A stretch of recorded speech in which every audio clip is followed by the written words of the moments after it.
আসসালামু আলাইকুম ওয়া রাহমাতুল্লাহি ওয়া বারাকাতুহু। আলহামদুলিল্লাহ, আমরা আমাদের উসুলুত তারিখ, মাসাদিরুস সিরাহ এই কোর্সের আজকে তৃতীয় ক্লাস। এর আগে আমরা একটি প্রাথমিক ক্লাস করেছিলাম। তারপরে গত ক্লাসে আমাদের হুযায়ফা ভাই ক্লাস নিয়েছিলেন। সেখানে তিনি উলুমুল হাদিসের সাথে উসুলুত তারিখের সম্পর্ক কি সে বিষয়ে আলোচনা করেছিলেন। আজকে আমরা আলোচনা করব ইসলামের ইতিহাস এবং সিরাত যাচাইয়ের মূলনীতি সম্পর্কে। ইসলামের ইতিহাসে এবং সিরাতের দুইটি যাচাইয়ের পদ্ধতি ভিন্ন ভিন্ন। সেই সাথে হচ্ছে আমাদের হাদিস যাচাইয়ের যে মূলনীতি আছে জরাফত তাদিল, সেটির পদ্ধতিও ভিন্ন। এর মৌলিক কারণও আছে ভিন্ন হওয়ার। কারণ হচ্ছে ইসলামের ইতিহাসের লক্ষ্য উদ্দেশ্য একরকম এবং সিরাতের লক্ষ্য উদ্দেশ্য আরেক রকম, হাদিসের লক্ষ্য উদ্দেশ্য আরেক রকম। তিনটি ভিন্ন ভিন্ন উদ্দেশ্যে তিনটি শাস্ত্রে আমরা পড়ে থাকি বা জ্ঞান অর্জন।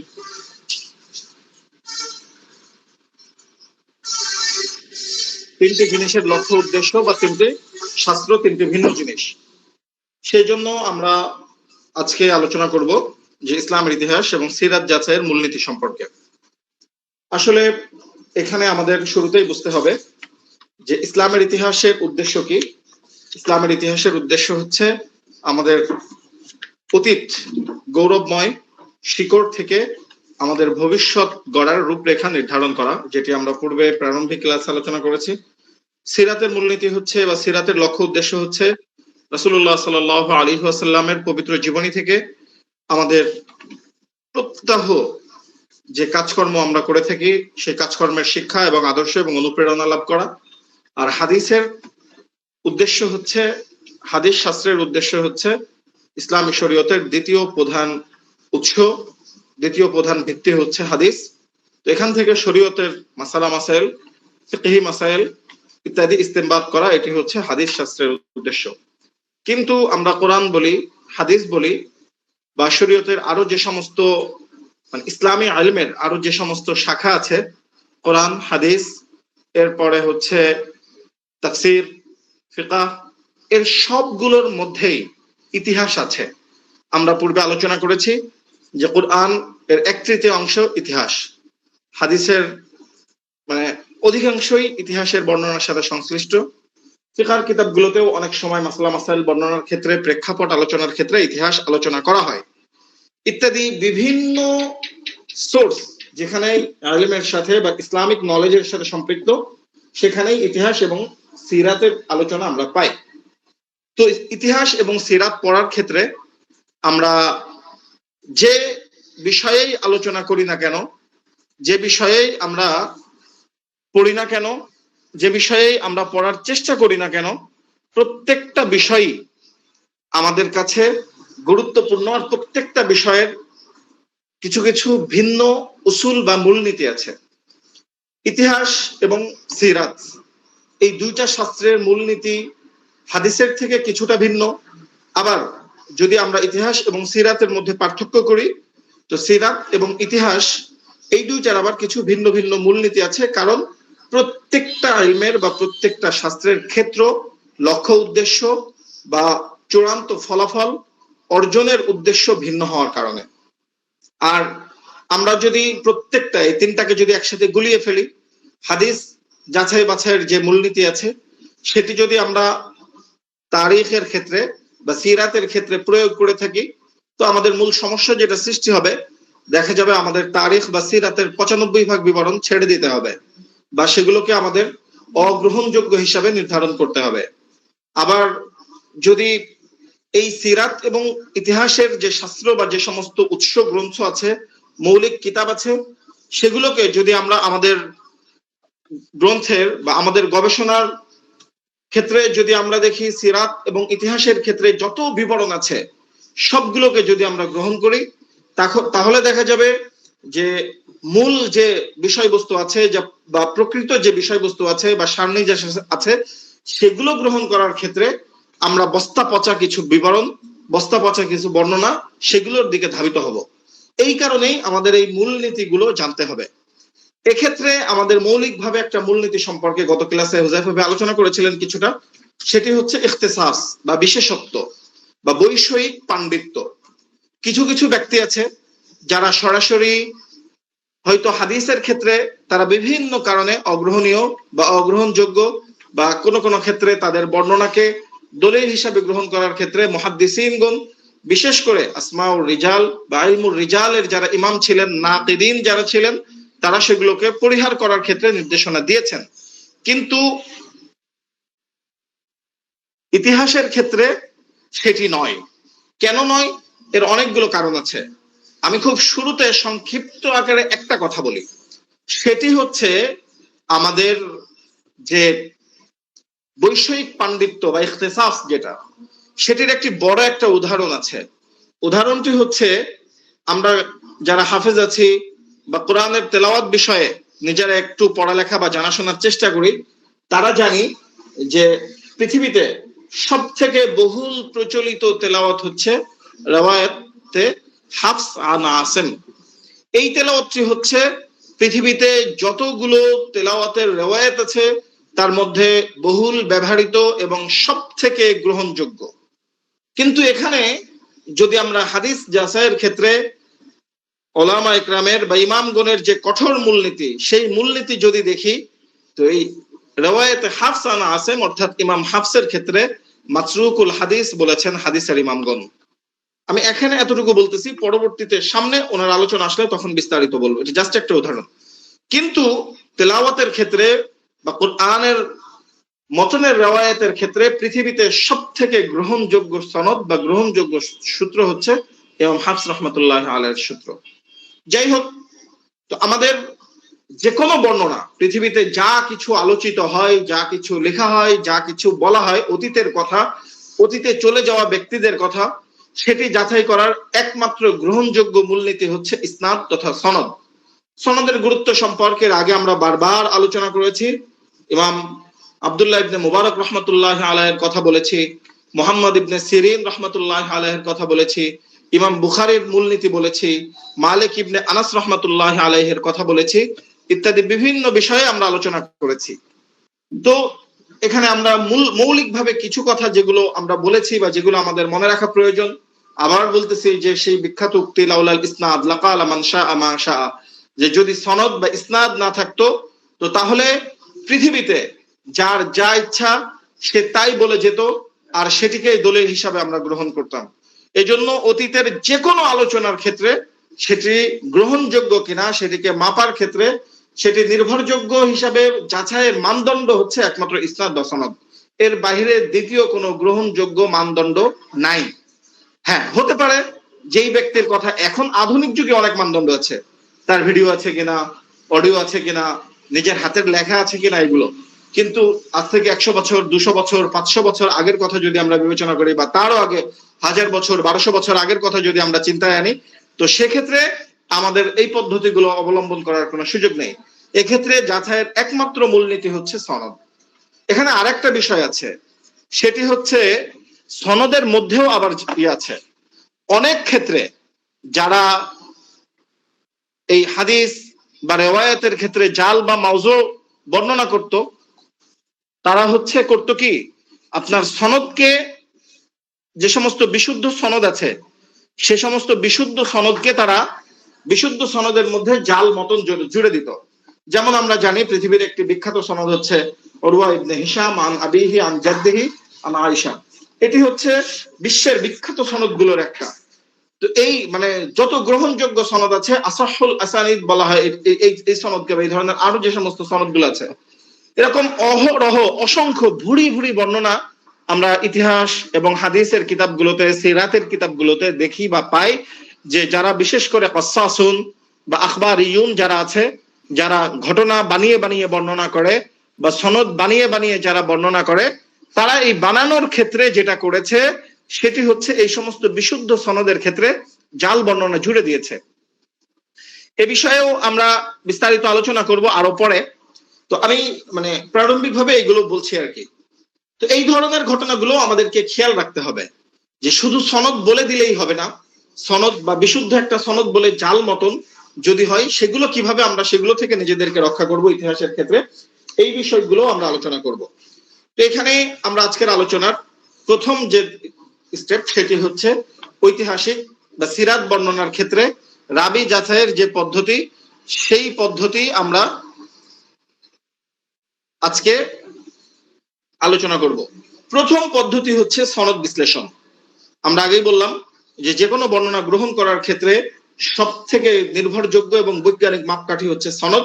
তো সনদ বিশ্লেষণের ক্ষেত্রে আমরা ইতিপূর্বে আলোচনা করেছি যে ইতিহাসের যে সমস্ত মৌলিক কিতাবগুলো আছে বা বিশ্বকোষ জাতীয় কিতাবগুলো আছে যারা বর্ণনা উল্লেখ করেছেন, যেমন ইমাম তাবারি রহমতুল্লাহ আলাই, ইবনে সাদ রহমতুল্লাহ আলাই, সিরাতের ক্ষেত্রে যদি আমরা চিন্তা করি ইবনে ইসহাক রহমতুল্লাহ আলাই, ইবনে হিশাম রহমতুল্লাহ আলাই, এরপরে ইমাম ওয়াকিদি রহমতুল্লাহ আলাই, এরকম যে সমস্ত বর্ণনাকারী আছেন তারা সকলেই যে কাজটি করেছেন সেটি হচ্ছে সনদ সহ বর্ণনা, পৃথিবীর যেখানে যার কাছে ইতিহাসের কোনো বিষয়ের কোনো বর্ণনা পেয়েছেন সেই বর্ণনাগুলো তারা তাদের কিতাবে লিপিবদ্ধ করেছেন।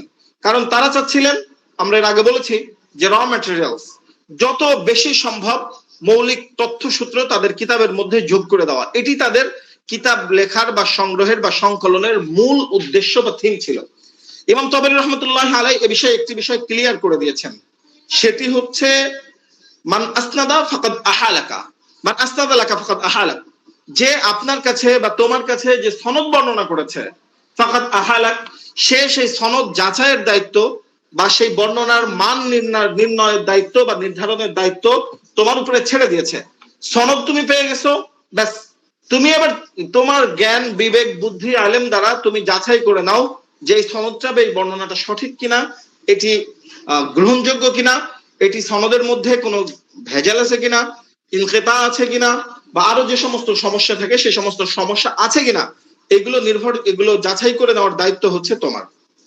এখানে একটা কথা হচ্ছে হাদিসের ক্ষেত্রে এবং সিরাতের যে সমস্ত বিষয় সরাসরি শরীয়তের আহকামের সাথে সংশ্লিষ্ট না, এই বিষয়ে উসুল বিজ্ঞানের মধ্যে ঐক্যমত আছে, সেটি হচ্ছে বিচ্ছিন্নতা, সেটি একটা পর্যায় পর্যন্ত গ্রহণযোগ্য। সেই পর্যায়টা কোনটা? অর্থাৎ ইনকিতা, এটি হচ্ছে হাদিস মানে ইতিহাস এবং সিরাতের আমরা জানি হাদিসের ক্ষেত্রে কোন ইনকিতা গ্রহণযোগ্য হিসাবে ধর্তব্য হয় না। সেই জায়গাটা কতদূর এই বিষয়ে মোহাম্মদ বিন সামিল আস-সুলামি আমাদের একটি কিতাব আছে, আমাদের এই কোর্সের অন্তর্ভুক্ত, আমরা টেক্সট বুক হিসেবে অন্তর্ভুক্ত করেছি, মানহাজু কিতাবাতি তারিখ ইসলামী, ডক্টর মোহাম্মদ বিন সামিল আস-সুলামির লেখা।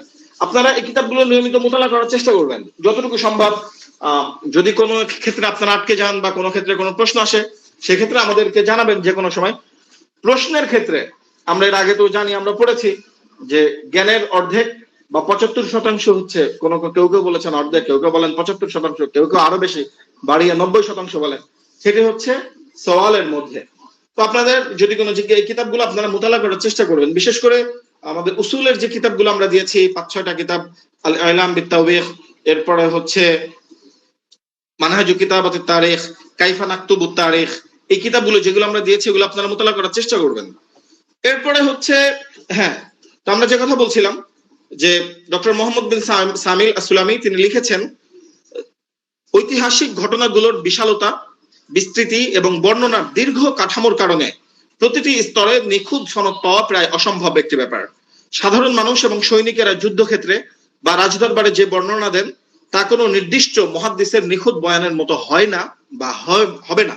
এই জন্য ইনকিতা বা বিচ্ছিন্নতা ইতিহাসের ক্ষেত্রে যদি সেটি কোনো কোরআন হাদিসের বিশুদ্ধ বর্ণনার বিপরীত না হয় তো সেক্ষেত্রে সেটি গ্রহণযোগ্য। তিনি বলেছেন যে সিরাত এবং ইতিহাসের ক্ষেত্রে মুরসাল এবং মুনকাতি, মুরসালের ক্ষেত্রে তাবেঈ রাসূল সাল্লাল্লাহু আলাইহি ওয়াসাল্লাম বর্ণনা করেছেন সেই তাবেঈর নাম অথবা সাহাবীর নাম যদি বাদ পড়ে, ইনকিতায়ের ক্ষেত্রে যদি এমন কোন রাবী বাদ পড়েন যিনি বর্ণনা করছেন তার বর্ণনাগুলো যদি ব্যাপকভাবে গৃহীত হয়, তার উপরের স্তরের যদি কোনো রাবী বাদ পড়েন তো সেক্ষেত্রে যদি ওই ব্যক্তি যিনি বর্ণনা করছেন তিনি যদি ওই শাস্ত্রের গ্রহণযোগ্য বা পণ্ডিত ব্যক্তি হন, অর্থাৎ ইখতিসাস যদি থাকে, তাহলে ওই মুরসাল বা মুনকাতি সনদ ইতিহাস এবং সিরাতের ক্ষেত্রে গ্রহণযোগ্য হবে। যেমন আমরা এখানে যেহেতু আমরা ইতিহাস পড়তে এসেছি বা সিরাত পড়তে এসেছি, বারবার স্বাভাবিকভাবে ইবনে ইসহাকের নাম এবং তাবারির নাম আসবে, কারণ এই দুইজনকে হচ্ছে বলা হয় যে ইতিহাসের ক্ষেত্রে ইমাম তাবারি এবং সিরাতের ক্ষেত্রে ইবনে ইসহাক রহমতুল্লাহ আলাই, তারা হচ্ছে আমাদের একটা মানদণ্ড, একটা মূল ভিত্তি বলা হয় এই দুইজনের উপরে।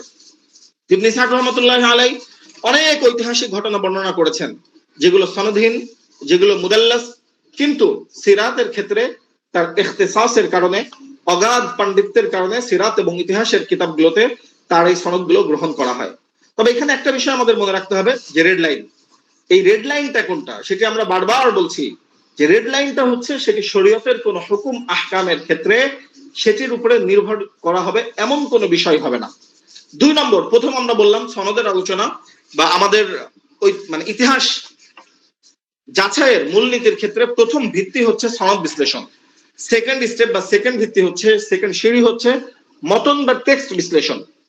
এটা ইতিহাসের ক্ষেত্রে সনদ বিশ্লেষণ যেমন গুরুত্বপূর্ণ, মতন বিশ্লেষণও তেমন গুরুত্বপূর্ণ। আর সেটি কি, এক্ষেত্রে আমরা ইবনে খালদুন রহমতুল্লাহ আলাইহির মুকাদ্দিমাতে যেটি দেখছি, তিনি তার তাবিয়াতুল উমরান বা সামাজিক বাস্তবতা এবং সভ্যতার স্বভাব, এই জায়গায় তিনি একটা নতুন তত্ত্ব আবিষ্কার করেছেন। সেই তত্ত্বটা হচ্ছে যে ইবনে খালদুন রহমতুল্লাহ আলাই যারা ইতিহাসের ক্ষেত্রে এবং সিরাতের ক্ষেত্রে হাদিসের কঠোর মূলনীতি প্রয়োগ করতে চান, তাদের সমালোচনা করে তিনি বলেছেন যে অনেক ঐতিহাসিকগণ এবং উসুলবিদগণ, 2 ধরনের কথাই তিনি বলেছেন। উসুলবিদগণ যারা কঠোর মূলনীতি প্রয়োগ করেন, অথবা ঐতিহাসিকগণ যারা গল্পকারদের উপর ভরসা করেছেন, কিন্তু গল্পকারদের উপরে কসাসুন বা আখবারিয়ুনদের উপরে ভরসা করে তারা কি করেছেন, যা পেয়েছেন সব কিছু বর্ণনা করেছেন, কিন্তু এই তথ্যের অন্তর্নিহিত অবস্থা বা বাস্তব অবস্থা কেমন হতে পারে সেটি তারা কখনো যাচাই বাছাই করেননি। তিনি বলেছেন কোন কোন ঐতিহাসিক বর্ণনাকে অন্ধভাবে গ্রহণের আগে, কোন ঐতিহাসিক কোন বর্ণনাকে অন্ধভাবে গ্রহণের আগে সেই বর্ণনার মানুষের মানে যাদের অবস্থা বর্ণনা করা হচ্ছে তাদের সামাজিক স্বভাব, প্রাকৃতিক সাধারণ নিয়ম, ভৌগোলিক বাস্তবতার সাথে সামঞ্জস্যপূর্ণ কিনা একজন গবেষকের সেটি যাচাই করে দেখতে হবে। আমরা কিছু উদাহরণ যদি পেশ করি, ইবনে খালদুন রহমতুল্লাহ আলাইহি ইসরাইলি রাওয়ায়াতের একটি বিখ্যাত উদাহরণ দিয়েছেন। সেখানে তিনি বলেছেন যে ঐতিহাসিক আল মাসুদি সহ অনেক ঐতিহাসিকগণ দাবি করেছেন যে তিহ প্রান্তরে মুসা আলাইহিস সালামের সময় বনী ইসরাইলকে আল্লাহ রাব্বুল আলামিন যে শাস্তি দিয়েছিলেন তার উম্মতদেরকে, তারা যখন বলল যে ফাযহাব আনতা ওয়া রাব্বুকা ফাকাতিলা ইন্না হাহুনা কাঈদুন, আপনি আপনার রব গিয়ে যুদ্ধ করুন, আমরা এখানেই বসে থাকব, তখন আল্লাহ রাব্বুল আলামিন তাদেরকে শাস্তি দিয়েছিলেন। মাসুদি সহ কিছু কিছু ঐতিহাসিক যে কাজটি করেছেন, তারা এই মুসা আলাইহিস সালামের এই বাহিনীর সৈন্য সংখ্যা বর্ণনা করেছেন। সৈন্য সংখ্যা বর্ণনা করতে গিয়ে তারা বলেছেন যে এই বাহিনীর সংখ্যা ছিল 6 লক্ষাধিক, কিন্তু এই কথাটা কখনোই বাস্তবতা দিয়ে মানে যাচাই মেনে নেওয়া এটা আদৌ সম্ভব না। কেন সম্ভব না? কারণ 6 লক্ষাধিক ব্যক্তি একটা মাঠে একত্রিত হবে সেই সময়, আজ থেকে প্রায় 4 থেকে 5 হাজার বছর আগে, এইটা সেই সময়ের মিশরের ভৌগোলিক কাঠামো, তারপরে সেই সময়ের সৈন্যবাহিনীর যে পরিধি হতো, তাদের বিশাল রসদ, পানি, বাহন ইত্যাদির যে অবস্থান, সেটি একটি প্রান্তরে একত্রিত হয়ে দীর্ঘদিন অবস্থান করবে বা একত্রিত হবে একটা বাহিনীতে, এটি বর্ণনা করা বা এটি গ্রহণ করা কখনোই স্বাভাবিক সুস্থ মস্তিষ্কের মানুষের প্রতি সম্ভব না। তবে ইয়াকুব আলাইহিস সালামের থেকে শুধু তাই না, ইয়াকুব আলাইহিস সালামের সময় থেকে মুসা আলাইহিস সালাম পর্যন্ত যে জনপদ মিশরে ছিল, তাদের এই বিশাল জনসংখ্যা ছিল, এটিও স্বাভাবিক নিয়মের পরিপন্থী। কারণ আমরা জানি যে আগের যুগে জনসংখ্যার হার অনেক কম ছিল। 1 2 নম্বর কথা হচ্ছে ঐতিহাসিকগণ ইরম আযাতিল ইমাদের বর্ণনা করতে গিয়ে অনেক ঐতিহাসিকগণ অনেক রূপকথা, কোরআনে যে ইরম আযাতিল ইমাদের কথা আছে সেখানে অনেক রূপকথার বর্ণনা করেছেন। যেমন কোন কোন ঐতিহাসিক বর্ণনা করেছেন যে তখন তামার একটি জাদুকরী শহর ছিল, কেউ কেউ স্বর্ণের শহরের অস্তিত্ব আবিষ্কার করে ফেলেছেন। এরপরে হচ্ছে আলেকজান্ডারের কাচের বাক্সে করে সমুদ্রের তলদেশে ভ্রমণে যাওয়া ইত্যাদি বিভিন্ন বিষয় ঐতিহাসিকগণ বর্ণনা করেছেন। কিন্তু ইবনে খালদুন বলেছেন যে তাবাইয়াতুল আশইয়া বা মানুষের যে প্রাকৃতিক নিয়ম, এই মানুষের শারীরিক সক্ষমতা বা প্রাকৃতিক নিয়ম, এই ধরনের ঘটনাকে কখনো গ্রহণ বা সমর্থন করে না। সুতরাং এই সমস্ত বিষয়ের ক্ষেত্রে, যেমন হাদিসের ক্ষেত্রে আমরা জানি অতিরিক্ত ফাজাইল যেসব হাদিসে বর্ণনা করা হয়েছে, অতিরিক্ত অবাস্তব অকল্পনীয় ফজিলত, অকল্পনীয় শাস্তি, যে সমস্ত শাস্তির কথা শুনলে মনে হয় যে আল্লাহ রাব্বুল আলামিন, আল্লাহ মাফ করুন, যে কত বড় জালেম, এই হাদিসগুলো যেমন হাদিসের ক্ষেত্রে জাল হবে, ঠিক ইতিহাসের ক্ষেত্রে এই সমস্ত বর্ণনা, যে সমস্ত বর্ণনা অতিরঞ্জন মনে হবে, জনতাত্ত্বিক বা জনসংখ্যা বা ভৌগোলিক বিষয়ে যে সমস্ত বর্ণনাকে অবাস্তব মনে হবে, প্লাস যে সমস্ত বর্ণনাকে মানুষের প্রাকৃতিক নিয়ম তাবাইয়াতের অস্বাভাবিক মনে হবে, সেগুলো অগ্রহণযোগ্য হবে, বর্জনীয় হবে। ঠিক তেমনি রাজনৈতিক এবং সামাজিক প্রেক্ষাপটে যদি কোনো বর্ণনা মানুষের মৌলিক নীতির বিপক্ষে যায় বা অস্বাভাবিক মনে হয়, তাহলে সেটির কি বলে আপনার বর্ণনা সনদ যদি শক্তিশালী হয়, সেটিও অগ্রহণযোগ্য হবে। যেমন কেউ কেউ বর্ণনা করেছেন যে একটা বাহিনীর ক্ষেত্রে যে তারা হচ্ছে একদিনে 1200 মাইল সফর করেছে, বা এরকম অকল্পনীয় যদি কোনো ঘটনা বর্ণনা করা হয় যে এক গোত্রে একদিনে হামলা করে এক গোত্র থেকে 10 লাখ লোক মেরে ফেলা হয়েছে। একটা গোত্রে কখনোই 10 লাখ লোক বাস করতো না সেই সময়ে। তো এই ধরনের বর্ণনা যদি থাকে, তো সেক্ষেত্রে সেগুলো একজন গবেষক হিসাবে সেগুলোকে বর্জন করতে হবে।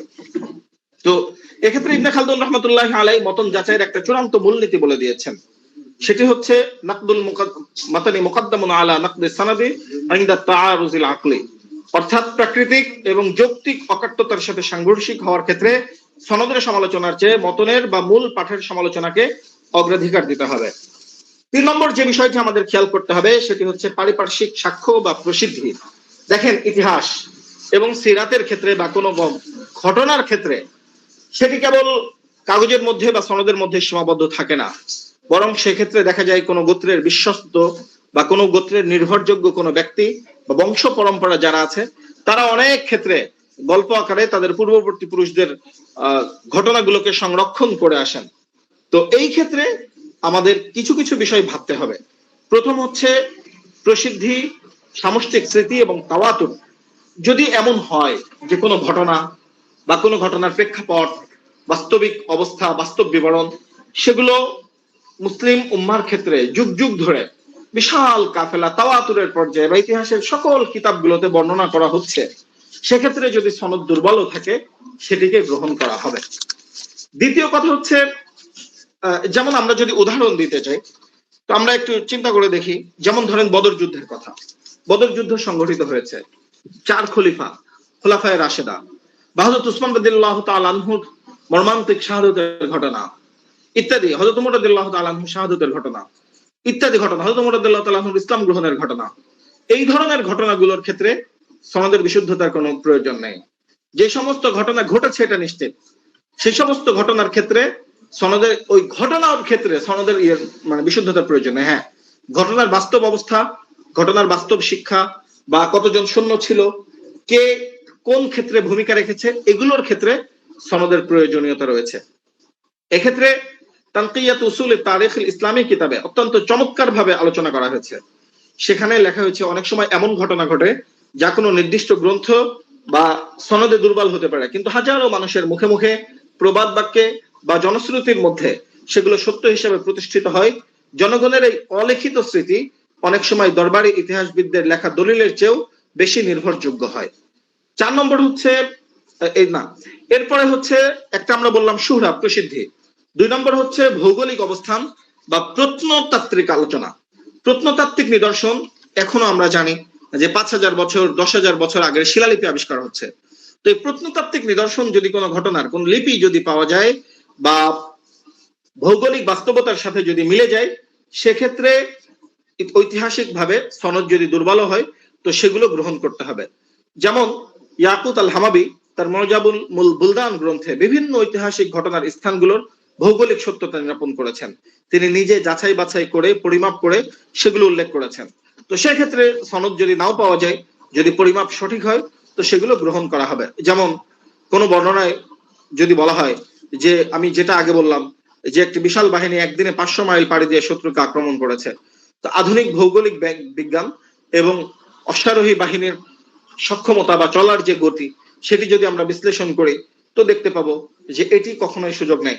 যেমন যদি কেউ বলে যে মদিনা থেকে মক্কা একদিনে কেউ চলে গিয়েছে, সেই সময় এটি কখনোই সম্ভব ছিল না। আচ্ছা, এরপরে হচ্ছে 3 নম্বর যে বিষয়টি আমাদের পারিপার্শ্বিক সাক্ষ্য হিসেবে আমরা গ্রহণ করতে পারি, সেটি আমরা জানি আরবরা কবিতার ক্ষেত্রে, কবিতা আরবদের অস্থিমজ্জায় মিশে গিয়েছিল, সাহিত্য আরবদের মধ্যে একদম অস্থিমজ্জায় রক্তে মাংসে মিশে গিয়েছিল। তো আরবদের সমাজে কবিতা কেবল বিনোদনের মাধ্যম ছিল না, বরং কবিতার মাধ্যমে তারা তাদের ঐতিহ্যকে, ইতিহাসকে সংরক্ষণ করত। কবিতাকে বলা হয় আশআরু দিওয়ানুল আরব বা আরবদের আর্কাইভস বলা হয়, কবিতাকে সংরক্ষণাগার বলা হয়। সিরাত এবং ইতিহাস গ্রন্থে অসংখ্য কবিতা আমরা এরকম পেয়ে থাকি বা পাই। যেমন ইবনে ইসহাক রহমতুল্লাহ আলাইহি তিনি কবিতা উল্লেখ করার ক্ষেত্রে তো এত কবিতা, মানে এমন কিছু কবিতা উল্লেখ করেছেন যেই কবিতাগুলো পরবর্তীতে কবিতা যারা যাচাই করেছেন, সাহিত্যিকগণ যারা কবিতার সূত্র যাচাই করেছেন, তারা সেই কবিতাগুলোকেও জাল বলেছেন। তো এইরকম যদি বিশুদ্ধ কবিতা বা কবিতার নির্ভরযোগ্য সূত্রে বর্ণিত কোনো লেখকের কোনো কবিতা পাওয়া যায় ইতিহাসের বর্ণনার ক্ষেত্রে, এবং যদি জানা যায় যে হ্যাঁ এই বর্ণনাটি সঠিক, এবং সেটি যদি মানে একদম কোরআন হাদিসের মানদণ্ডে উত্তীর্ণ যে সমস্ত বর্ণনা আছে সেই সমস্ত কোনো বর্ণনার বিপক্ষে না যায়, তো ইতিহাসের ক্ষেত্রে সেটিকে গ্রহণ করা হয় এবং এটিকে মানে অত্যন্ত শক্তিশালী কারায়নে খারেজিয়া বা পারিপার্শ্বিক সাক্ষ্য হিসাবে গ্রহণ করা হয়। কারণ আরবরা কবিতায় এতটাই পারদর্শী ছিল, যদি কেউ কারো কবিতার মধ্যে সামান্যতম একটা শব্দ আগপিস করত তো সেটিও আরবরা ধরে ফেলতো। কবিতার ক্ষেত্রে, ইলমুল কাওয়াফিয়ার ক্ষেত্রে তারা এতটা পারদর্শী ছিল।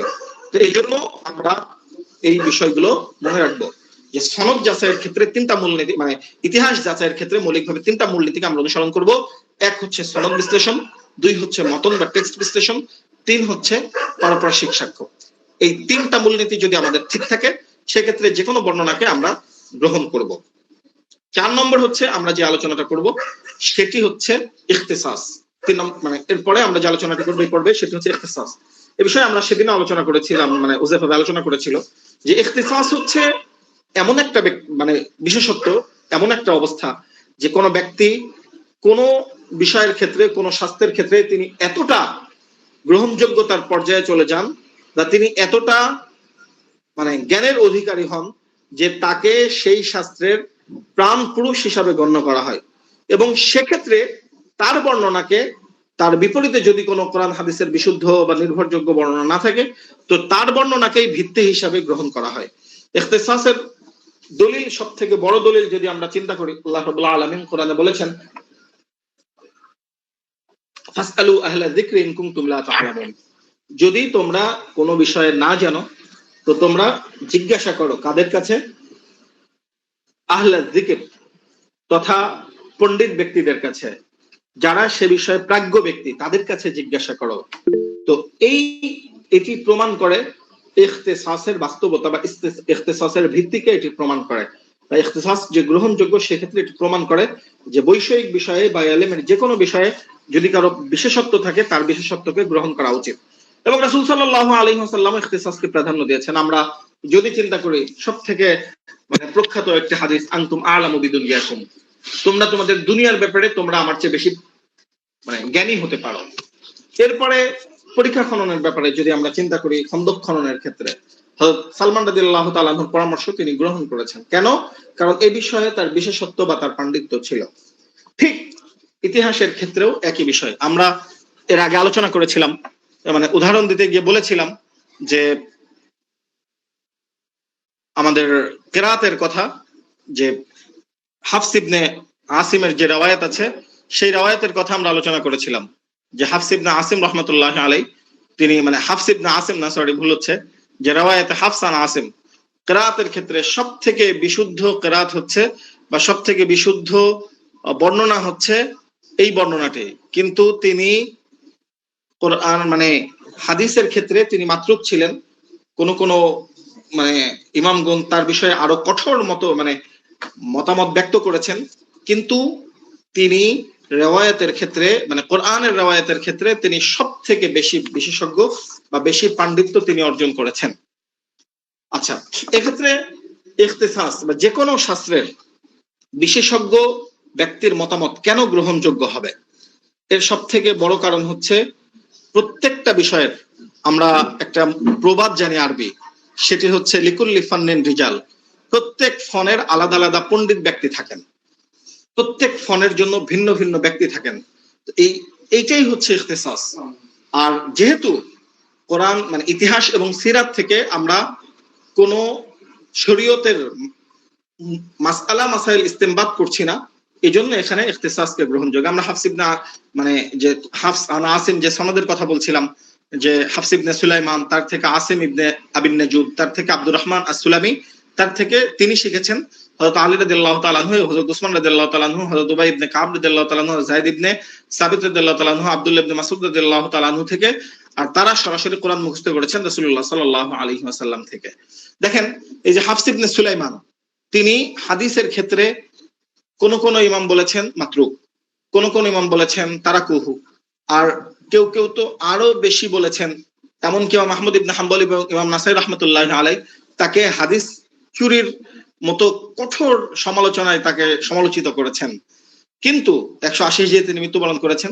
কিন্তু কিরাআতের ক্ষেত্রে তার যে মানে ইমামত বা তার যে নেতৃত্ব বা তার যে গ্রহণযোগ্যতা, তার যে পাণ্ডিত্য, এটি কেউ অস্বীকার করেনি। কোন মুহাদ্দিস এবং কোন মুহাদ্দিস কিন্তু এই কথা বলেননি যে হাফস, তিনি হচ্ছে হাফস ইবনে সুলাইমান, তিনি হচ্ছে আপনার হাদিসের ক্ষেত্রে যদিও তিনি মাত্র বা হাদিসের ক্ষেত্রে যদিও তার জরফাত আছে, কিন্তু কিরাআতের ক্ষেত্রে এই কারণে তার কিরাআতকে গ্রহণযোগ্য মানে গ্রহণ করা হবে না, তার কিরাআতকে পরিত্যাগ করা হবে, এই কথা হাদিসের কোন ইমাম, হাদিস মানে ইলমুর রিজালের কোন ইমাম, জারাহ তাদিলের কোন ইমাম কেউ এই ক্ষেত্রে তার কোন নকদ করেননি, তার খুদ কেউ বর্ণনা করেননি, বা তার কিরাআতকে অগ্রহণযোগ্য এই কথা কেউ বলেননি। এটাই হচ্ছে ইখতিসাস। ঠিক একই বিষয় হচ্ছে ইতিহাসের ক্ষেত্রেও। এক্ষেত্রে ইমাম সাখাবী রাহমাতুল্লাহি আলাইহি চমৎকার ভাবে তার আল-ইলাম বিত-তাওরীখ লিমান যাম্মা আহলা তারিখে চমৎকার ভাবে ব্যাখ্যা করেছেন। তিনি বলেছেন, যদি কোনো একটি ঐতিহাসিক ঘটনা নিয়ে একজন মুহাদ্দিস এবং একজন ইতিহাসবিদের মধ্যে মতভেদ দেখা দেয়, তবে সেখানে ইতিহাস শাস্ত্রে যার ইখতিসাস আছে সেক্ষেত্রে ইতিহাসবিদের মতামতকে অগ্রাধিকার দেওয়া হবে। যদিও মুহাদ্দিস ইলমি জ্ঞান তত্ত্বে সার্বিকভাবে অধিক মর্যাদাবান হন, তবু ওই নির্দিষ্ট ঐতিহাসিক বিষয়টিতে ইতিহাসবিদ অধিক সময়, মনোযোগ এবং গবেষণা ব্যয় করেছেন, বিধায় তার সিদ্ধান্তই অধিক প্রামাণিক। শুধু তাই না, এরপরে আধুনিক যারা গবেষক আছেন তারাও একই কথা বলেছেন। ডক্টর হোসেন মুনিস, এরপরে ডক্টর মোহাম্মদ বিন সামিল আস-সুলামি সহ আধুনিক স্কলারগণ তারাও এই মতামত দিয়েছেন যে ইখতিসাসকে অগ্রাহ্য করে শুধুমাত্র মুহাদ্দিসদের জারাহ তাদিলের মাপকাঠি দিয়ে ইতিহাস যাচাই করতে গেলে একটি বিশাল ঐতিহাসিক শূন্যতা বা হিস্টোরিক্যাল ভ্যাকাম তৈরি হবে। এটি আমাদেরকে দুটি চরম পন্থার দিকে নিয়ে যেতে বাধ্য করবে। এক, হয় আমরা প্রাচ্যবিদদের ফাঁদে পড়ে আমাদের গৌরবময় ইতিহাসকে মিথ, গল্প বা রূপকথা বলে আমরা ছেড়ে দিব, অথবা আমরা অতি রক্ষণশীলতার বশবর্তী হয়ে ইতিহাসের বিশাল সম্পদকে হারিয়ে ফেলবো। আর দুটির যে কোনো একটি যদি আমাদের ক্ষেত্রে আসে, সেক্ষেত্রে আমরা প্রাচ্যবিদদের মতের অনুসারী বা মতের সাথে মত মিলিয়ে আমরা আমাদের পূর্বের যে বিজয় গাথা আছে, আমাদের দীর্ঘ 800 বছরের সোনালী অতীত আছে, এরপরে আরো যদি আমরা লম্বা করে চিন্তা করি যে একদম কি বলে উসমানীয় খেলাফতের শেষ পর্যন্ত যদি আমরা চিন্তা করি, প্রায় 12 থেকে 1300 বছরের লম্বা যে বিজয় গাথা, গৌরব গাথা, আমাদের খেলাফতের যে বিশাল কি বলবো আমরা সোনালী অতীত আছে, এই সোনালী অতীতকে আমরা তখন কি বলবো? সোনালী অতীতকে আমরা ভুল হিসাবে প্রমাণ করব, আর তা না হলে এই সোনালী অতীতকে আমরা অস্বীকার করব। এই দুই ক্ষেত্রেই সমস্যার সৃষ্টি হবে। দেখেন এই ইখতিসাসের প্রভাব কি? ইখতিসাসের প্রভাবে হচ্ছে আমরা যদি একটু চিন্তা করি যে হাদিসের ক্ষেত্রে যেগুলো রাসূল সাল্লাল্লাহু আলাইহি ওয়াসাল্লামের বাণী বা রাসূল সাল্লাল্লাহু আলাইহি ওয়াসাল্লামের কর্ম এবং রাসূল সাল্লাল্লাহু আলাইহি ওয়াসাল্লামের সমর্থন, যার মাধ্যমে আমরা শরীয়তের মূলনীতি বা শরীয়তের মাসআলা মাসাইল ইস্তেমবাদ করি, সেক্ষেত্রে যদি হালাল হারাম আকীদা এবং ইসলামের আহকাম যদি সেখানে থাকে, তো সেটি হচ্ছে আলাদা বিষয়। এর একটি এখানে শুধু যে আপনার সনদটা না, বরং একটা শব্দ আমরা ইস্তেরাবের বিষয়ে জানি যে শব্দের ক্ষেত্রে যদি উলটপালট হয় বা আরো যে সমস্ত বিষয় আছে সেগুলো এখানে মানে একদম পুঙ্খানুপুঙ্খরূপে একদম কঠোরভাবে প্রয়োগ হবে। কিন্তু ইতিহাসের যেহেতু গতি, পথ, প্রকৃতি, উদ্দেশ্য ভিন্ন, সেক্ষেত্রে মুহাদ্দিসগণের মূল্যায়ন আর ঐতিহাসিকদের মূল্যায়ন কখনোই এক হবে না। যেমন আমরা যদি মুহাম্মদ ইবনে ইসহাকের কথা বলি, মোহাম্মদ ইবনে ইসহাকের ক্ষেত্রে তো কখনো কখনো কোন ইমাম এতটাই বাড়াবাড়ি করেছেন, মানে জারাহ তাদিলের বা হাদিসের ইমামগণ এতটা কঠোর হয়েছেন যে তাকে দাজ্জালুম মিনাদ দাজাজিলা বলেছেন, যে দাজ্জালদের মধ্য থেকে তিনি একজন দাজ্জাল।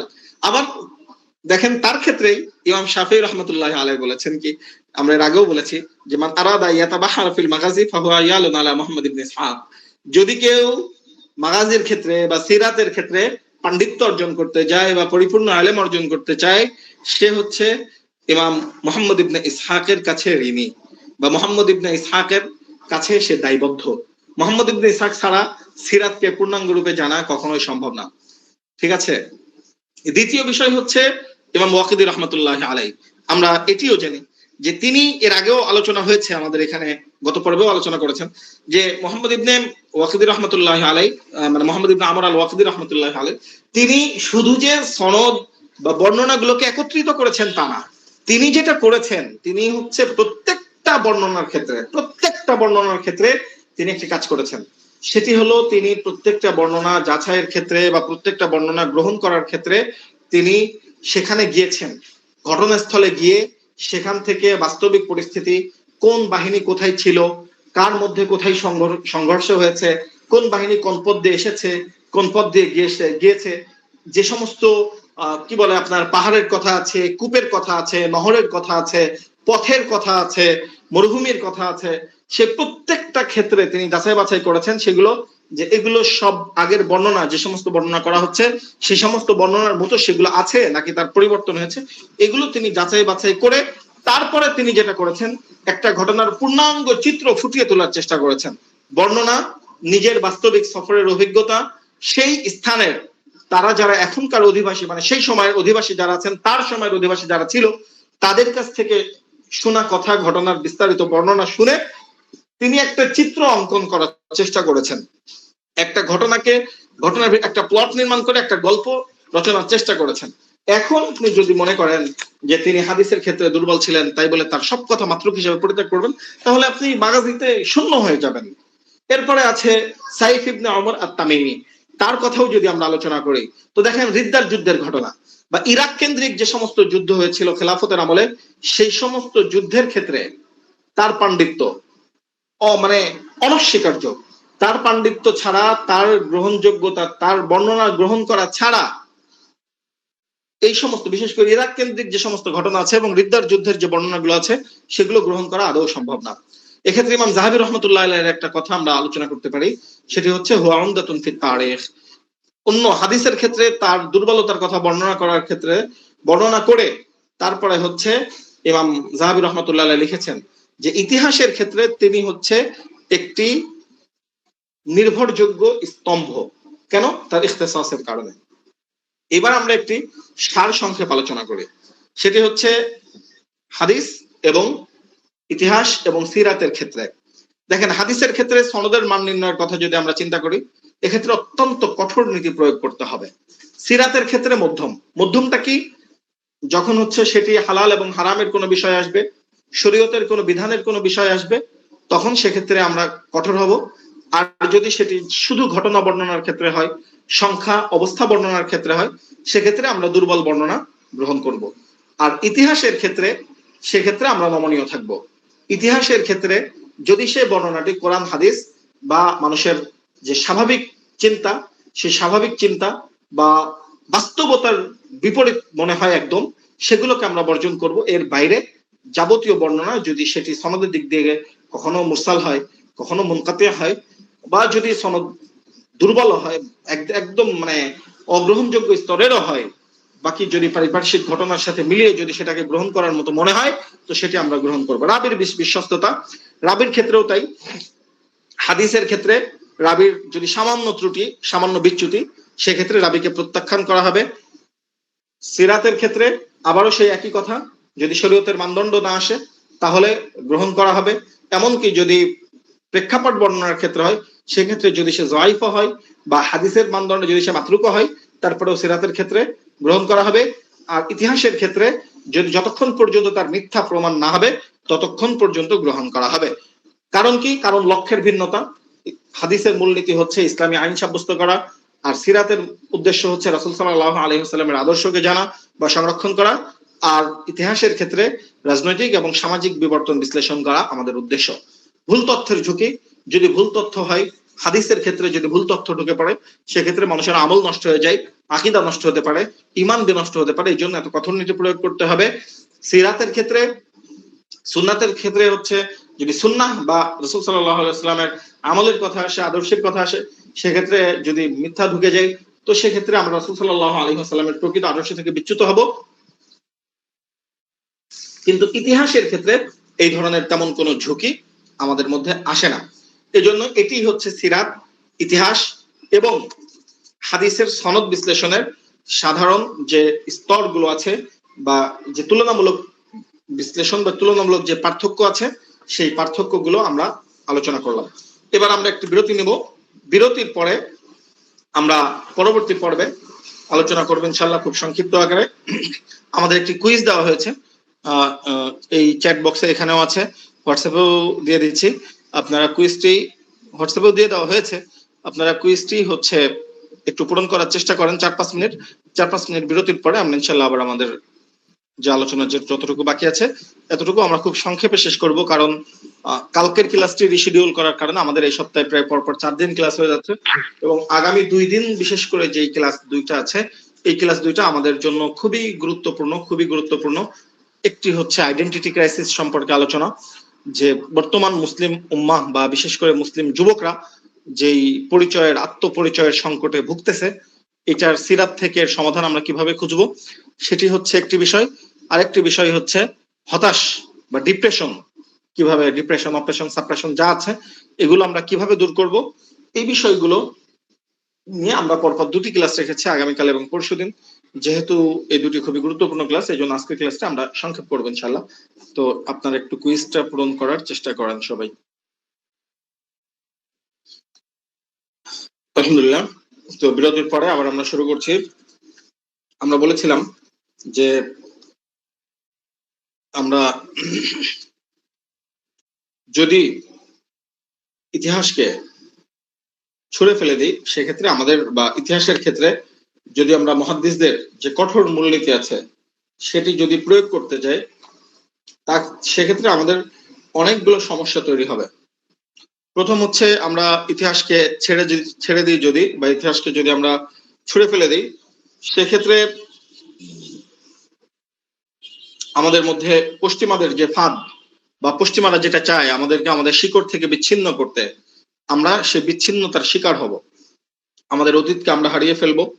আমাদের কি বলে যে গৌরব, সে গৌরব ভুলে আমরা সব থেকে বড় সমস্যা যেটা সৃষ্টি হবে, পশ্চিমারা আমাদের অতীতের ব্যাপারে যা বলবে, আমাদের বিশাল উম্মার বিরাট একটা অংশ, বরং আমরা বলতে পারি যে অধিকাংশ ব্যক্তি যারা পশ্চিমাদের প্রভাবে প্রভাবান্বিত, তাদের আদর্শ, তাদের আইডিওলজি গ্রহণ করতে চায় বা সে অনুযায়ী কিছুটা হলেও প্রভাবিত, যেটা আমরা আধুনিক শিক্ষা ব্যবস্থায় মানে আমাদের বর্তমান প্রচলিত, আধুনিক না, বর্তমান প্রচলিত জেনারেল শিক্ষা ব্যবস্থায় যেটা হয়, তো সেক্ষেত্রে জেনারেল শিক্ষায় শিক্ষিত অধিকাংশ মানুষ আরো বেশি গুমরাহ বা ভ্রান্তির শিকার হবে। এরপরে হচ্ছে আরেকটা বড় সমস্যা যেটা হবে, সেটা হচ্ছে আমরা জানি ইতিহাস কখনো শূন্যতা পছন্দ করে না। আমরা যখন যে কোনো ক্ষেত্রে, আমরা যদি দেখি যে ক্ষেত্রেই হোক, আমাদের উম্মাহ বা আমাদের নেতৃত্ব মানে এলেম বা কর্মের যে ক্ষেত্রকেই ছেড়ে দিয়েছে, সেই ক্ষেত্রকেই পরবর্তীতে পশ্চিমারা গ্রহণ করেছে।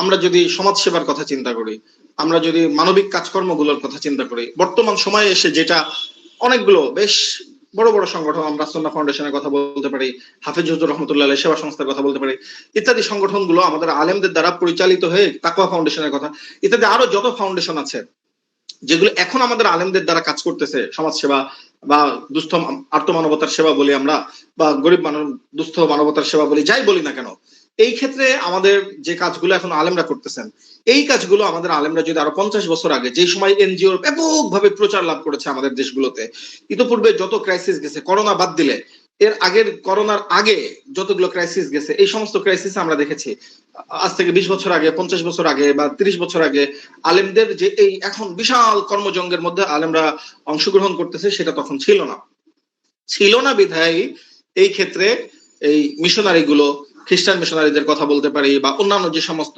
ভ্রান্ত মতবাদ আছে তারা এই ক্ষেত্রগুলো দখল করে নিয়েছে বা নিয়েছিল। ঠিক তেমন ভাবে সাহিত্যের কথা আমরা বলতে পারি। এখন আমাদের বাংলা সাহিত্যে, বিশেষ করে বাংলা সাহিত্যের কথা যদি বলি, আমাদের আলেমরা বা তরুণ আলেমরা ব্যাপক কাজ করতেছে। এই কাজটা যদি আজ থেকে 50 বছর আগে শুরু হতো, তাইলে বাংলাদেশে বাংলা সাহিত্যে আমরা যে তরুণ প্রজন্মকে যেদিকে ধাবিত হতে দেখছি বা যাদের আদর্শে উজ্জীবিত হতে দেখেছি, সেই আদর্শে উজ্জীবিত হতো না। সেম গোস টু হিয়ার ইতিহাসের ক্ষেত্রেও যদি আমরা এই ছেড়ে দেওয়ার মানসিকতা পরিহার না করি, যদি কঠোর মূলনীতি প্রয়োগ করি এবং ইতিহাসকে যদি হাদিসের মতো পবিত্র মনে করে পড়া শুরু করি, তো সেক্ষেত্রে দেখা যাবে যে আমাদের পক্ষ থেকে বিশাল এক শূন্যতা সৃষ্টি হবে। আর পশ্চিমা বিশ্ব বা ইসলাম বিদ্বেষী শক্তি যারা আছে তারা সেক্ষেত্রে সেই ক্ষেত্রটাকে দখল করবে। দখল করে তারা যেটা করবে, একটা ইসলামের ক্ষেত্রে একটা বিকল্প ইসলাম তারা দাঁড় করাবে, যে মন গড়া ইসলামে তারা প্রকৃত ইসলামকে ভুলিয়ে দেবে এবং আমাদের প্রজন্মকে ফাঁদে ফেলবে। এই জন্য আমাদের এই মূলনীতিগুলো সহজভাবে ইতিহাসকে গ্রহণ করতে হবে, যেগুলো আমরা ইতিপূর্বে আলোচনা করলাম। এখন আমরা আলোচনা করব যে হচ্ছে ইখতিসাসের কিছু ঐতিহাসিক মানে বাস্তবিক প্রয়োগ নিয়ে আমরা আলোচনা করব, যেটি আমরা এর আগে সংক্ষেপে বলেছি। যেমন ইসহাক রহমতুল্লাহ আলাই, মোহাম্মদ ইবনে ইসহাক রহমতুল্লাহ আলাই, তিনি সিরাত শাস্ত্রের একজন অপ্রতিদ্বন্দ্বী ইমাম। সিরাত শাস্ত্রের ভিত্তি নির্ভর হয়েছে মোহাম্মদ ইবনে ইসহাক রহমতুল্লাহ আলাইয়ের উপরে। তিনি 151 হিজরিতে মৃত্যুবরণ করেছেন। তিনিই প্রথম সিরাতের কাঠামোগত বা গ্রন্থবদ্ধ করেছেন সিরাতকে। যদিও আবু ইবনে জুবাইর তিনি কিছুটা কাজ করেছেন, কিন্তু মৌলিকভাবে সিরাতের এই বিশাল শাস্ত্রকে বা বিশাল কি বলবো মহাসাগরকে তিনি এক স্রোতে প্রবাহিত করেছেন। কিন্তু একটা জিনিস দেখেন, হাদিসের ক্ষেত্রে আমরা এর আগেও বলেছি, বিশেষ করে ইমাম মালিক রহমতুল্লাহ আলাই তাকে দাজ্জাল সাব্যস্ত করেছেন। কেন? ইমাম মালিক রহমতুল্লাহ আলাইয়ের থিঙ্কিং ছিল শুধু হাদিস আর ফিকা নিয়ে। যেহেতু হাদিস আর ফিকা দিয়ে তিনি যখন ইমাম ইসহাক রহমতুল্লাহ, মোহাম্মদ ইবনে ইসহাক রহমতুল্লাহ আলাইহির বা ইবনে ইসহাকের মত রিওয়ায়াত গুলোকে তিনি যখন যাচাই করতে গিয়েছেন, তখন একটা সমস্যার সৃষ্টি হয়েছে। কি সমস্যার সৃষ্টি হয়েছে? তিনি দেখছেন যে একদিকে বিশুদ্ধ বর্ণনাগুলো রয়েছে, অন্যদিকে ইবনে ইসহাকের বর্ণনাগুলো সব সেই বিশুদ্ধ মানে তাদের যে মূলনীতি, সেই মূলনীতির ক্ষেত্রে পড়ছে না। এবং যখনই তিনি দেখছেন যে তার কিতাবের মধ্যে বা তার বর্ণনার মধ্যে কিছু জাল কথা, কিছু মজুর কথা ঢুকে গিয়েছে, সেক্ষেত্রে তাকে তিনি দাজ্জাল বলে আখ্যায়িত করেছেন। নরমালি হাদিসের ক্ষেত্রে তাকে মাতরুক হিসাবে সাব্যস্ত করা হয়, কিন্তু সিরাতের ক্ষেত্রে তিনি এক অপ্রতিদ্বন্দ্বী ব্যক্তি। ঠিক আছে, এই হচ্ছে ব্যাপার। এবং মালিক রহমতুল্লাহ আলাই তার ব্যাপারে আমরা এর আগেও বলেছি, দাজ্জাল মিনাদ দাজাজিলা বলেছেন তাকে। এরপরে হচ্ছে কি বলে আপনার, যদি আমরা চিন্তা করি ইমাম ওয়াকিদ রহমতুল্লাহ আলাইয়ের কথা, সেম একই ব্যাপার। ইমাম ওয়াকিদ রহমতুল্লাহ আলাইকেও মাতরুক বলা হয়, কখনো কখনো তাকেও মিথ্যুক বলা হয়েছে। আমি নিজের একটা অভিজ্ঞতার কথা বলি। আমি তখন মেবি 2012 সালের দিকে, 12-13 সালের দিকে হবে, আমি প্রথম পার্সোনাল কম্পিউটার ইউজ করা শুরু করছি 2012 সাল থেকে, দাওরা শেষ করার পর থেকে। তো দাওরা শেষ করার পরে যখন পার্সোনাল কম্পিউটার ইউজ করা শুরু করলাম, তখন শামেলার প্রচলন কেবল শুরু হচ্ছে। শামেলার পাশাপাশি 13 সালের দিকে হবে, আমার সঠিক এক্সাক্ট খেয়াল নেই, 13-14 দিকে, আমাদের সেকেন্ড ইয়ারের দিকে বা ফার্স্ট ইয়ারের দিকে একটা সফটওয়্যারের সন্ধান পাইলাম, যেটি এখন আর তেমন পাওয়া যায় না বা কেউ ব্যবহার করে না। সেটি হচ্ছে জাওয়ামিউল কালিম। এর নতুন আর কোনো ভার্সনও আসেনি, অনেক পুরাতন একটা সফটওয়্যার। তো জাওয়ামিউল কালিম হাদিসের ক্ষেত্রে অপ্রতিদ্বন্দ্বী একটা সফটওয়্যার। জাওয়ামিউল কালিমের কোনো বিকল্প এখনো বের হয়েছে কিনা আমি জানি না, আপনারা যদি কেউ ব্যবহার করে থাকেন তো জানাইতে পারেন, যদি কেউ জাওয়ামিউল কালিমের ব্যাপারে জেনে থাকেন। তো জাওয়ামিউল কালিমে যেটা হয়েছে, যে জাওয়ামিউল কালিমে হচ্ছে আপনার হাদিসের একদম বিস্তারিত সবকিছু ক্লিকে ক্লিকে চলে আসে। মনে করেন যে কোনো একটা মতন লিখে যদি আপনি সার্চ দেন, তো ওই মতন জাওয়ামিউল কালিমে মোটামুটি 1400-র মতো হাদিসের কিতাব আছে। তো এই মতন আপনি যদি লিখে একটা সার্চ দেন, তো ওই যত সূত্রে যত কিতাবের মধ্যে, আমি চেষ্টা করছি স্ক্রিন শেয়ার করে দেখানোর, যদি পারি তাহলে হয়তো দেখানো যেতে পারে। তো আমি হচ্ছে দেখছি, দাঁড়ান একটু ইয়ে করেন, ওয়েট করেন। তো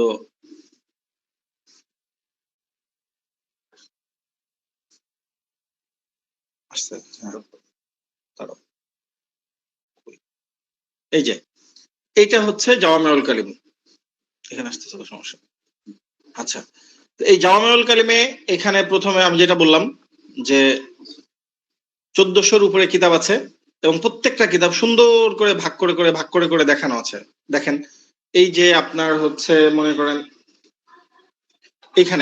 এখানে হচ্ছে সিহাহ মুস্তাখরাজাতে যতগুলো কিতাব আছে, সুনান মাওজুআত, মানে এরপরে হচ্ছে মুওয়াত্তাতের, মাসানিদের, তাসানিফের, এরকম প্রত্যেকটা কিতাবকে আলাদা আলাদা ভাবে সুন্দর করে ভাগ করা আছে।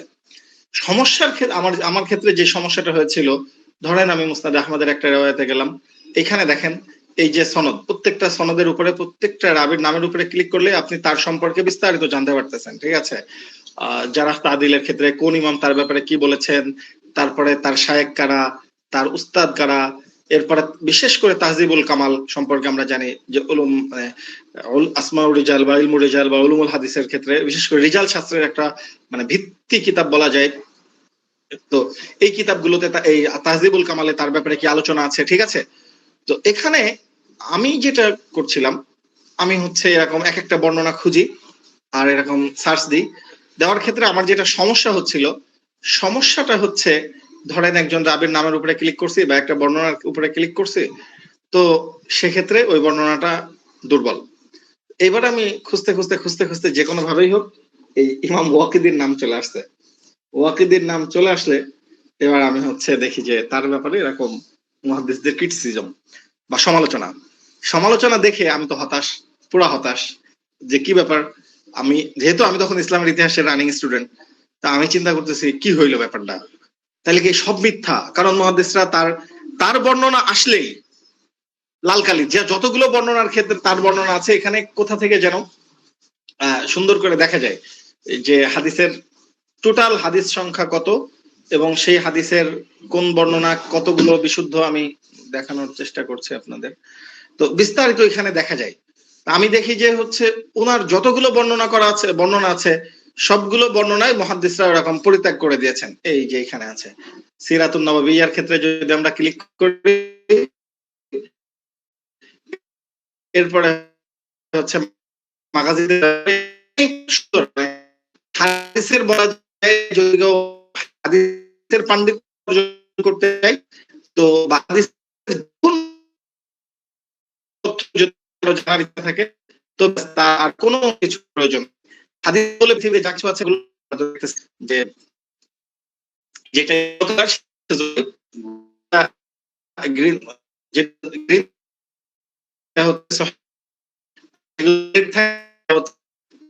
বা তো আমি দেখি বিশেষ করে যত সব হচ্ছে এখানে তো হয়ে গেছে ফেড আপ যে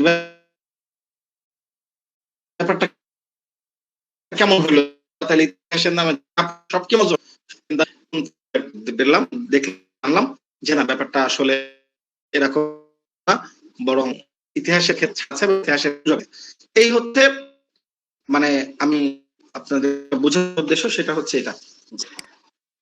ইতিহাসের ক্ষেত্রে হাদিসের মানদণ্ড প্রয়োগ করা কখনোই উচিত না। যদি আমরা সেটি প্রয়োগ করতে চাই তো সেক্ষেত্রে ঝামেলার সৃষ্টি হবে। এটা হচ্ছে আমার বলার উদ্দেশ্য। ইমাম ওয়াকিদ রাহমাতুল্লাহির কথা থেকে আমার এই কথা মনে হলো, তো আমার একটা ঘটনা শেয়ার করলাম। ঠিক আপনারাও হয়তো কারো কোনো এরকম সমস্যার সম্মুখীন হতে পারেন। আর এই জাওয়ামিউল কালিমের ব্যাপারটা যদি কারো ব্যবহার করার আগ্রহ থাকে বা কারো পার্সোনাল কম্পিউটার বা ল্যাপটপ থাকে, তো আমরা জানালে, এটা এখন ওয়েবসাইটেও আর ওইভাবে পাওয়া যায় না, মানে ওদের যে নিজস্ব ওয়েবসাইট আছে সেই ওয়েবসাইটেও এটা নাই, ওইখান থেকে ওনারা এটা সরাই দিয়েছেন, এটার আর কোনো আপডেট ভার্সনও আসেন না, এবং জাওয়ামিউল কালিম যারা প্রকাশ করেছে তাদের ওয়েবসাইটে এখন আর এটা পাওয়া যায় না। তারপরে যদি কারো আগ্রহ থাকে বা প্রয়োজন হয় আমাকে জানাবেন, আমি ইনশাআল্লাহ দিয়ে দেবো। আচ্ছা, এরপরে আমরা আলোচনা করেছি যে আরেকজন ব্যক্তি ছিলেন ইখতিসাস বা ইতিহাসের ক্ষেত্রে পণ্ডিত ব্যক্তি, তিনি হচ্ছে সাইফ ইবনে ওমরের কথা আমরা বলেছি, যে বিশেষ করে ইরাক কেন্দ্রিক যে সমস্ত ঘটনা আছে এই সমস্ত ঘটনার ক্ষেত্রে তিনি হচ্ছে অত্যন্ত পাণ্ডিত্য অর্জন করেছেন, এবং তার মানে তাকে যদি বাদ দেওয়া হয় তো রিদ্দার যুদ্ধ সহ ভণ্ড নবীদের বিরুদ্ধে যে সমস্ত যুদ্ধ হয়েছে, ইরাকে যে সমস্ত যুদ্ধ হয়েছে, পারস্যেরও কিছু ব্যাপার, বিশেষ করে কাদেসিয়া এবং মাদাইনের যুদ্ধ ইত্যাদি বর্ণনার ক্ষেত্রে এই সাইফ ইবনে ওমরের প্রতিদ্বন্দ্বী নেই। তিনি হচ্ছেন একজন অপ্রতিদ্বন্দ্বী ব্যক্তি, এই বিষয়ে তার পাণ্ডিত্যের কোনো মানে বিকল্প নাই।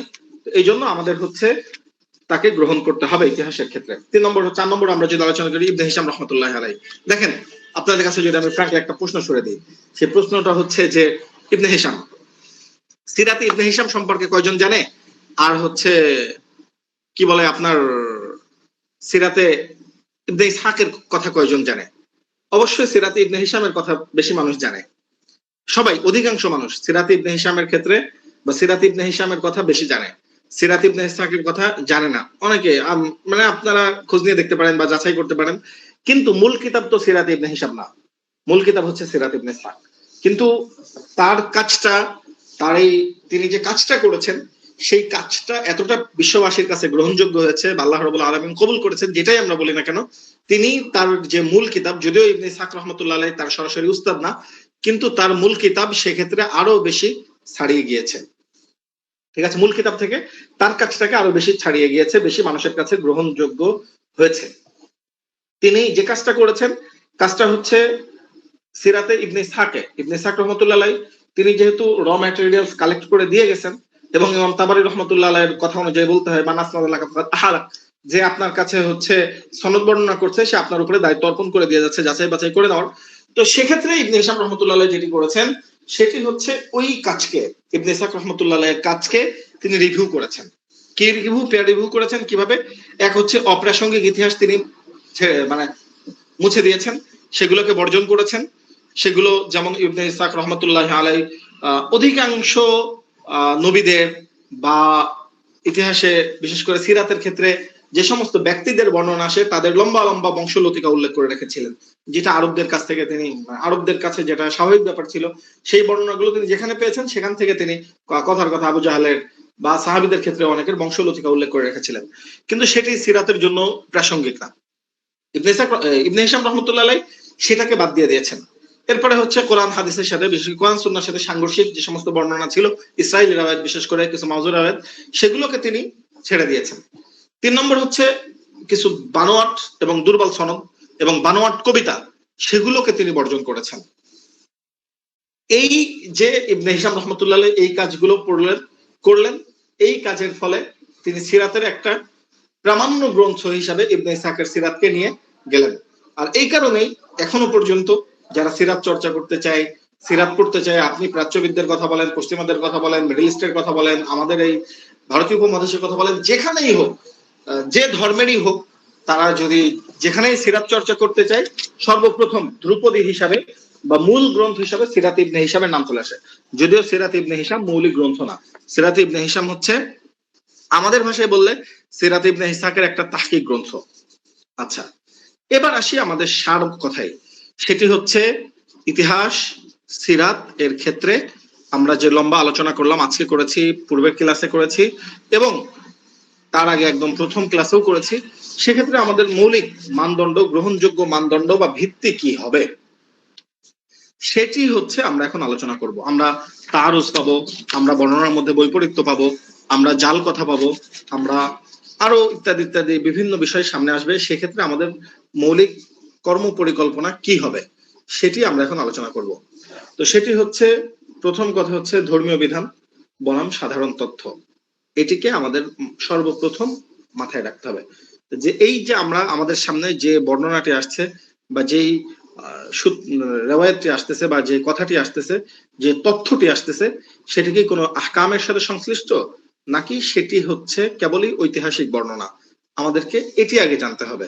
যদি এটি আসে, যদি বিষয়টি হচ্ছে কেবল শুধু ধর্মীয় বিধানের ক্ষেত্রে হয়, তো সেক্ষেত্রে আমরা চিন্তা করে দেখবো, ধরুন যেমন আমরা উদাহরণ সহ যদি বলতে পারি যে খাইবার যুদ্ধের ক্ষেত্রে এমন কিছু বর্ণনা আছে, রাসূল সাল্লাল্লাহু আলাইহি ওয়াসাল্লাম তাদের প্রতি পরবর্তীতে যেহেতু চুক্তি হয়েছিল একটা, সেই চুক্তিতে রাসূল সাল্লাল্লাহু আলাইহি ওয়াসাল্লাম কি সিদ্ধান্ত গ্রহণ করেছিলেন, হুদায়বিয়ার সন্ধির সময় রাসূল সাল্লাল্লাহু আলাইহি ওয়াসাল্লাম কি চুক্তি করেছিলেন, বদরের যুদ্ধে বন্দি বিনিময়ের চুক্তি বা ভিত্তি কি ছিল, এই সমস্ত বিষয়ের উপরে কিন্তু শরীয়তের হুকুম মানে নির্ধারিত বা শরীয়তের হুকুম এর উপরে আপনার ভিত্তি করে শরীয়তের হুকুম আরোপ করা হয়েছে পরবর্তীতে।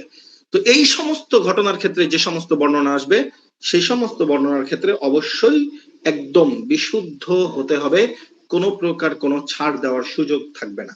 হ্যাঁ, বদর যুদ্ধে কার মোকাবেলায় কে দাঁড়িয়েছিল, কাকে কোথায় হত্যা করা হয়েছিল, কাকে কোথায়, কাফেরদেরকে কোথায় দাফন করা হয়েছিল, বা বদর যুদ্ধের যাত্রাপথ কি ছিল, বা রাসূল সাল্লাল্লাহু আলাইহি ওয়াসাল্লামের সাথে বিদায় হজে কতজন সাহাবী ছিলেন, বদর যুদ্ধে কয়টা তরবারি ছিল, কয়টা ঘোড়া ছিল, কয়টা উট ছিল, কাফিরদের কয়টা উট ছিল, কয়টা ঘোড়া ছিল, ইত্যাদি ইত্যাদি ইত্যাদি যে সমস্ত বর্ণনা আছে, কত তারিখে হয়েছিল, কে কাকে হত্যা করেছিল, এর উপরে কিন্তু শরীয়তের কোনো বিধান নির্ধারণ বা শরীয়তের কোনো বিধান এর উপরে ভিত্তি করে আরোপিত হয় না। এই সমস্ত বর্ণনার ক্ষেত্রে আমরা তাসাহুলকে গ্রহণ করব, বা সেক্ষেত্রে সনদের বিচ্ছিন্নতা, সনদের দুর্বলতা, এগুলো আমরা গ্রহণ করব। এক, যেমন এরপরে হচ্ছে দ্বিতীয় কথা হচ্ছে যৌক্তিকতা, যেটা আমরা হচ্ছে এর আগে আলোচনা করেছি, যে ইবনে খালদুন রহমাতুল্লাহ আলাই তাবাইয়াতুল উমরান নামে যে একটা থিওরি নিয়ে এসেছেন, সেটি আমরা যাচাই করার চেষ্টা করব। ধরেন কেউ গ্রহণযোগ্য না,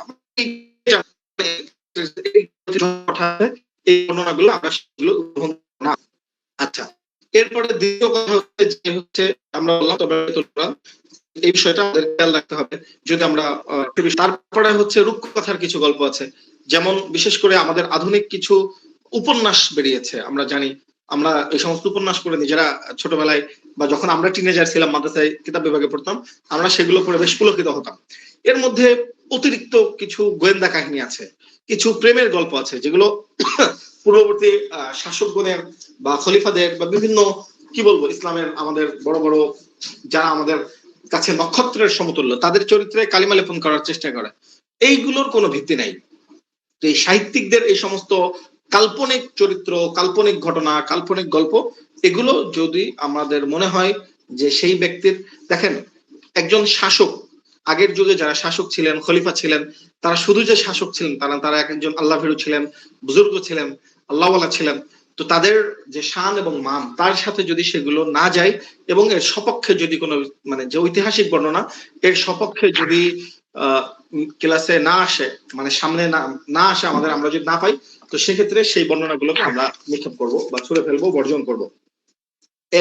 এরপরে আরেকটা বিষয় আছে, সেটি হচ্ছে যদি উভয় বর্ণনার মধ্যে বৈপরীত্য দেখা দেয়, সেক্ষেত্রে আমরা কি করব? সেক্ষেত্রে সর্বপ্রথম আমরা দুটিকে একত্রে জমা করার চেষ্টা করব, বুদ্ধিবৃত্তিক ভাবে সমন্বয় করব। যদি সমন্বয় করতে না পারি, সেক্ষেত্রে আমরা তারজিহ এর সিদ্ধান্তে যাব। যদি তারজিহ আমরা না পারি, সেক্ষেত্রে হচ্ছে তাওকীফ করব, অর্থাৎ একটাকে গ্রহণ করব আর একটাকে ছেড়ে দেব। জমা এর উদাহরণ যদি আমরা মানে সমন্বয়ের উদাহরণ যদি আমরা দেই, তো দেখেন একটি বর্ণনায় বলা আছে যে খলিফা ওমর রাদিয়াল্লাহু তাআলা আনহু কাদেসিয়ার যুদ্ধে অমুক অমুক সেনাপতিকে বরখাস্ত করেছেন। আবার আরেকটি বর্ণনায় ধরেন বলা হয়েছে যে সেনাপতি নিজেই কি হবে পদত্যাগ করেছেন। এখানে একজন অগভীর গবেষক তিনি হচ্ছে বৈপরীত্য দেখতে পান, কিন্তু একজন দক্ষ ইতিহাসবিদ উভয়ের মধ্যে সমন্বয় খুঁজে পাবেন। কিভাবে সমন্বয় খুঁজে পাবেন? যে প্রথম কথা হচ্ছে যে সেনাপতি হয়তো নিজে পদত্যাগ করার চেষ্টা করেছেন, মানে ইচ্ছা পোষণ করেছেন, পরে হযরত ওমর রাদিয়াল্লাহু তাআলা আনহু তার পদত্যাগপত্র গ্রহণ করেছেন।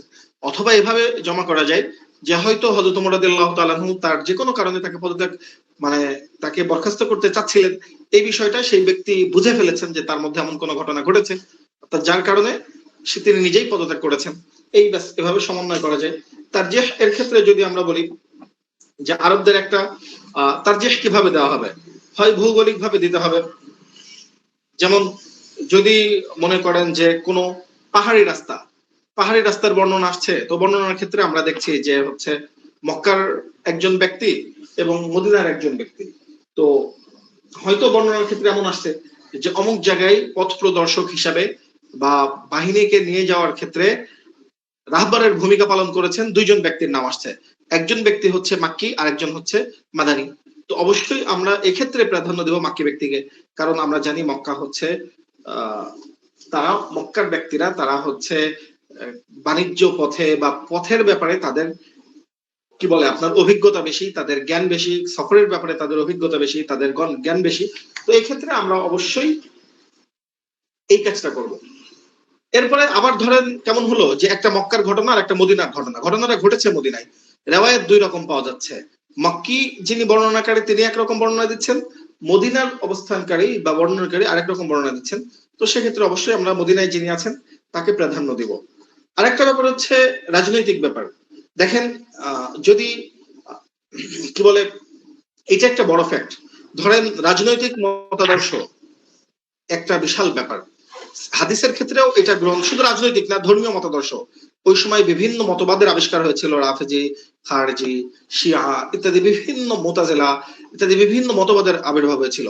এবং বর্ণনার ক্ষেত্রে প্রত্যেকেই চেষ্টা করত যে তার নিজস্ব মতবাদকে, নিজের মতবাদের অনুসারীদেরকে প্রাধান্য দেওয়া, তাদের বীরত্ব, তাদের বড়ত্ব ইত্যাদি প্রকাশ করার জন্য। এই বিষয়টা আমাদের মাথায় রাখতে হবে। তো বর্ণনার ক্ষেত্রে যদি দেখি যে একজন শিয়াদের প্রতি ঝুঁকে যাওয়া কোনো ব্যক্তি শিয়া মতবাদকে, বা সেক্ষেত্রে তাদের ধরেন দুইজন বীরের কাহিনী বর্ণনা করতেছে, দুইজন যোদ্ধার কথা বর্ণনা করতেছে, একজন শিয়ার কথা বলতেছে, আর একজন সাধারণ মানে যিনি আছেন তিনি হচ্ছে আর একজনের কথা বলতেছেন। তো এক্ষেত্রে আমাদের বুঝতে হবে যে শিয়াদের বর্ণনাটি হয়তো সে কোনোভাবে অতিরঞ্জিত করতেছে, তার কথাটি সেক্ষেত্রে আমরা গ্রহণ করব না। আর যদি কোনোভাবে যদি তারজিহ দিতে আমরা না পারি বা সমন্বয় করতে না পারি, সেক্ষেত্রে সব থেকে বড় যে আমাদের অস্ত্র, আল্লাহ আলম বিসওয়াব, আল্লাহ রাব্বুল আলামিন ভালো জানেন, এই কথা বলে আমরা তাওফীক করব। এই মোটামুটি আমাদের সিরাত এবং ইতিহাস যাচাইয়ের যে কি পয়েন্ট গুলো বা কি নোট গুলো, সেগুলো আমরা আজকে আলোচনা করলাম। যদি কারো কোনো প্রশ্ন থাকে করতে পারেন, এরপরে আমরা ইনশাআল্লাহ আজকের ক্লাসটি শেষ করে দেব ইনশাআল্লাহ। জি,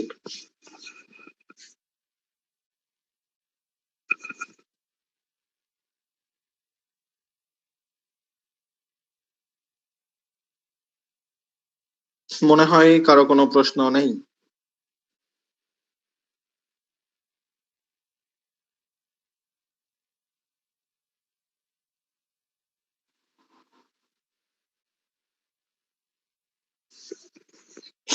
জি, হয়তো কারো কোনো জিজ্ঞাসা বা প্রশ্ন নেই, আমরা শেষ করে দিতে পারি।